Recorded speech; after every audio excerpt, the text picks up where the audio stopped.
ఏమండి, తొందరపడి మళ్ళీ చెప్తున్నాను, ఎప్పుడు కూడా నోరు జారకండి. అది ఏ విషయంలో కూడా. మీరు మీ గురించి మాట్లాడుకుంటున్నారనుకోండి, ఒక 100 సార్లు ఆలోచించుకొని మాట్లాడండి. ఇక ఇతరుల గురించి మాట్లాడుతున్నారనుకోండి, ఇతరుల గురించి మాట్లాడుతున్నప్పుడు 1000 సార్లు ఆలోచించి మాట్లాడండి. ఒకవేళ మీరు ఇతరుల గురించి మాట్లాడిన మాట అది సరైనది కాకపోతే, అది అబద్ధమైతే, అది తప్పైతే, మీరు ఇతరుల కోసం మాట్లాడుతున్న మాట ఆధారం లేని మాట అయినప్పుడు, అది నిజం కానప్పుడు, అది వారిని వ్యక్తిగతంగా కావచ్చు, కుటుంబ పరంగా కావచ్చు, సామాజికంగా కావచ్చు, ఆ వ్యక్తిని చాలా నష్టంలోకి తీసుకెళ్ళొచ్చు.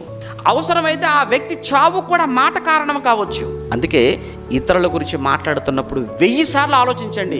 మీ కొరకు మాట్లాడుతున్నప్పుడు 100 సార్లు ఆలోచించుకోండి, పర్వాలేదు. ఇక దేవుని గురించి మాట్లాడుతున్నప్పుడు 1,00,000 సార్లు ఆలోచించి మాట్లాడండి, దేవుని కోసం మాట్లాడితే. దేవుడు అప్పగించిన పనిని పరిపూర్ణంగా నీ లైఫ్ టైంలో నువ్వు చేయకపోతే, దేవుడు అప్పగించిన పనిని